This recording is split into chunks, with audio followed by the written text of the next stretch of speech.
Hello दोस्तों, आप सभी का स्वागत है एनिमे की इस दुनिया में। तो इस एपिसोड की स्टार्टिंग एनोस और कर्ट के बीच की फाइट को दिखाने से होती है। तो वहीं एनोस को चीयर करने के लिए एनोस फैन क्लब की सारी लड़कियां उसके लिए सुंदर सा गाना गाने लगती हैं। हम तुम एक कमरे में बंद हो और चाबी खो जाए, जिसके ट्यून के साथ मैच करते हुए एनोस कर्ट के सारे अटैक्स को डॉज कर रहा था, जिसके कारण कर्ट को काफी ज्यादा गुस्सा आता है और वो अपने स्पेशल टेक्निक का यूज करता है। लेकिन एनोस एक ही झटके में उसकी टेक्निक को डिस्ट्रॉय कर देता है, जिसके बाद एनोस एक ही हमला करता है, बस एक हमला करता है और उस हमले से कर्ट की ऐसी की तैसी हो जाती है। साथ ही में उसकी यहाँ पर मैजिकल स्वॉर्ड भी टूट चुकी थी, यानी कि कर्ट यहाँ पर हार चुका है और एनोस महाराजा जीत चुके हैं। अब ये देखकर कर्ट एनोस से पूछता है कि ऐसे कैसे हो सकता है, तुम एक मामूली सी तलवार से मुझे कैसे हरा सकते हो। जिस पर एनोस कहता है कि अरे ओ बगुआ,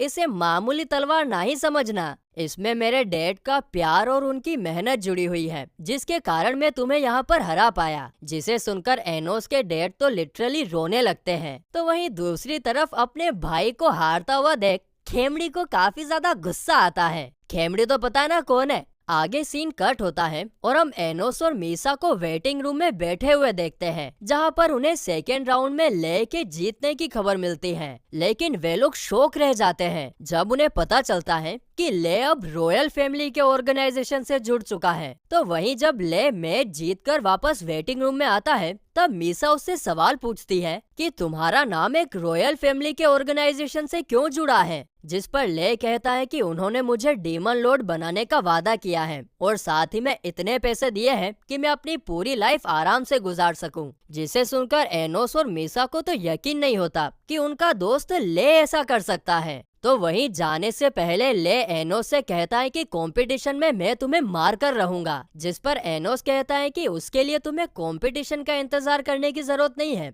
हम यहीं पर फैसला कर सकते हैं। ये सुनते ही ले तुरंत एनोस पर अपनी तलवार से अटैक करता है। तो वहीं एनोस भी अपने हाथों से ले के दिल को बाहर निकालने की कोशिश करता है, जिसके चक्कर में दोनों ही काफी ज्यादा जख्मी हो जाते हैं। लेकिन यहाँ पर मामला और आगे बढ़े इससे पहले ले शांत होकर वहाँ से चला जाता है और उसके जाने के बाद एनोस मीसा को बताता है कि उसने ले की बॉडी में मैजिकल गियर महसूस किया है, जो उसके सोर्स के चारों तरफ से लिपटा हुआ है और अगर उसने इसके बारे में किसी और से बात की तो वो मैजिकल गियर उसके सोर्स को हमेशा हमेशा के लिए खत्म कर देगा, जिसके बाद तो ले कभी भी रिसरेक्ट नहीं हो पाएगा। और क्योंकि ले ने यहाँ पर सीधे होकर उससे मदद नहीं मांगी, इसीलिए एनोस समझ जाता है कि वो किसी के वश में है। तो वहीं टूर्नामेंट का फर्स्ट डे खत्म होने के बाद एनोस की मोम उसकी स्वॉर्ड को सही सलामत घर पर लेकर जाने की जिम्मेदारी लेती है, क्योंकि यहाँ पर एनोस को कहीं और जाना था। और एनोस के मोम ने स्वॉर्ड घर लेकर जाने की जिम्मेदारी इसलिए ली थी क्योंकि टूर्नामेंट का एक ही रूल था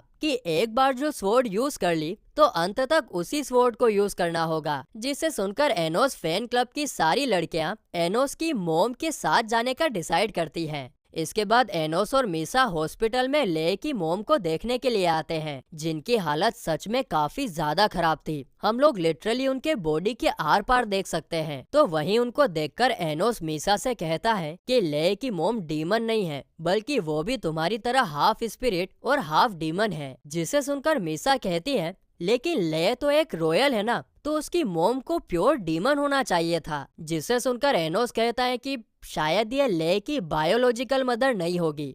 तभी ले की मोम को होश आता है और वो एनोस को उसका नाम लेकर पुकारती है, क्योंकि ले अक्सर यहाँ आकर एनोस के बारे में ही बात किया करता था। आगे एनोस उनसे पूछता है कि आपको ले और रॉयल फैमिली के कॉन्ट्रैक्ट के बारे में कुछ पता है क्या। जिस पर एनोस की मोम कहती है कि उन्होंने ले से प्रॉमिस किया है कि अगर वो तुम्हें खत्म करता है तो वे लोग मुझे ठीक कर देंगे। जिस पर एनोस कहता है कि अगर मैं आपको पहले ही ठीक कर दूं तो ले तो कॉन्ट्रैक्ट से आजाद हो जाएगा, और इसीलिए वो ले की मोम से उनकी स्पिरिट डिसीज के ट्रेडिशन के बारे में पूछता है। जिस पर ले की मोम कहती है कि स्पिरिट डिसीज फेक बातें और ट्रेडिशन को फैलाने से बनता है, लेकिन मुझे तो मेरा ट्रेडिशन ठीक से नहीं पता है। साथ ही में ले की मोम यहाँ पर ले को इस कॉन्ट्रैक्ट से फ्री करने के लिए भी कहती है, और ऐसा तो सिर्फ तभी हो सकता है जब एनोस ले की मोम को हमेशा हमेशा के लिए खत्म कर दे, जिसे सुनकर मीसा इस चीज के लिए मना करती है। वो एनोस से पूछती है कि क्या ले की मोम को ठीक करने का कोई दूसरा रास्ता नहीं है क्या, जिस पर एनोस कहता है कि नहीं, बिना उनके ट्रेडिशन को जाने में उन्हें पूरी तरह से ठीक नहीं कर सकता हूँ। और तो और मैंने अपनी सोर्स एनर्जी भी उनके साथ शेयर करी ना,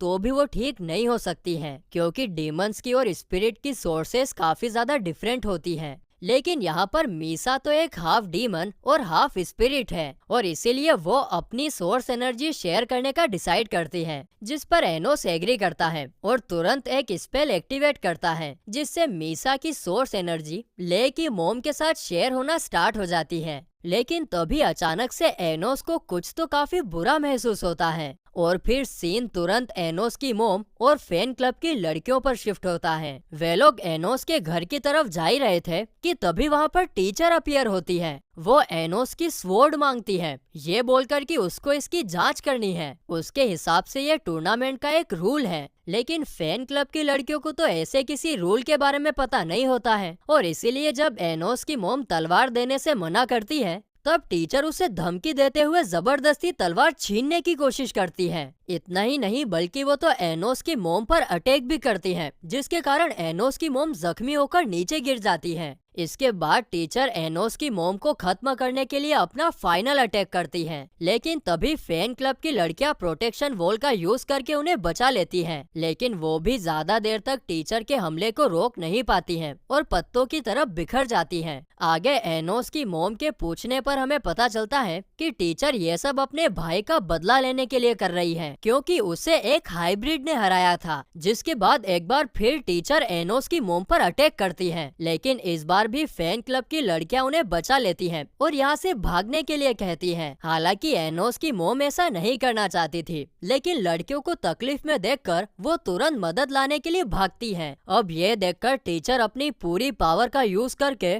फैन क्लब की लड़कियों को हद से ज्यादा जख्मी कर देती है। लेकिन लड़कियों ने अभी भी हार नहीं मानी थी, क्योंकि वो एनोस की कट्टर फैन थी। अब ये देखकर तो टीचर को काफी ज्यादा गुस्सा आ जाता है कि ये मामूली सी हाइब्रिड लड़कियां उसके सामने यानी रॉयल फैमिली के सामने खड़े होने की हिम्मत कर रही है, और इसीलिए इस बार वो अपना सबसे खतरनाक मूव यूज करती है और सभी लड़कियों को जलाकर और भी ज्यादा जख्मी कर देती है। जिसके बाद वो उसी पावर से एनोस की मोम पर भी अटैक करती है। लेकिन ए हुक्म का इक्का बॉस, ए लाफिंग का सिक्का बॉस, ए बॉस है बॉस है बॉस है।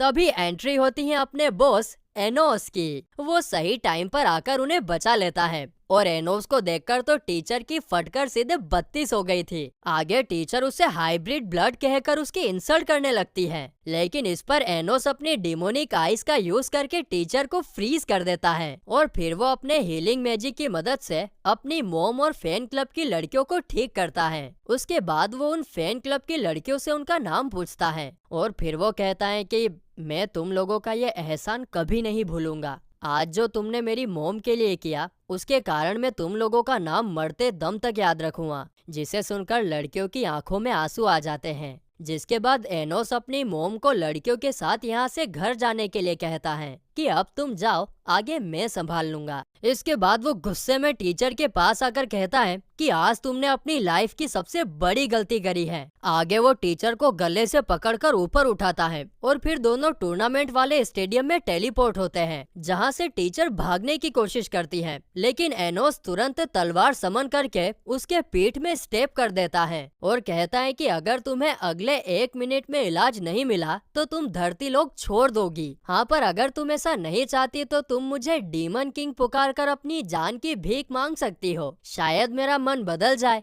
लेकिन टीचर के माइंड में तो अभी भी प्योर ब्लड और हाइब्रिड वाला कचरा भरा हुआ था, इसीलिए वो ऐसा करने से मना कर देती है। लेकिन आगे एनोस के एक और बार स्टेप करने पर वो उससे अपनी जान की भीख मांगने लगती है। लेकिन क्या करें, सॉरी, एनोस का माइंड चेंज नहीं होता है और वो टीचर को खत्म कर देता है। पर तुरंत बाद कुछ चेंजेस के साथ वो टीचर को वापस से जिंदा करता है, और जिंदा होते ही टीचर को समझ में आ जाता है कि अब वो प्योर ब्लड नहीं रही है, बल्कि वो भी अब हाइब्रिड बन चुकी है। वाह भैया वाह, जैसे को तैसा। दरअसल न्यू स्पेल की मदद से एनोस ने उसे अब हाइब्रिड बना दिया था, ताकि उसका हाइब्रिड को देखने का नजरिया बदल जाए। इसके बाद एनोस वहाँ से गायब हो जाता है। तो वहीं दूसरी तरफ ले मीसा को उसकी मोम के साथ पावर शेयर करते हुए पकड़ लेता है, जिसे देखकर वो पहले तो कुछ नहीं कहता, लेकिन बाद में वो मीसा को बेहोश कर देता है, क्योंकि ज्यादा पावर शेयर करने की वजह से उसकी लाइफ को रिस्क भी हो सकता है। जिसके बाद ले की मोम उससे बात करती है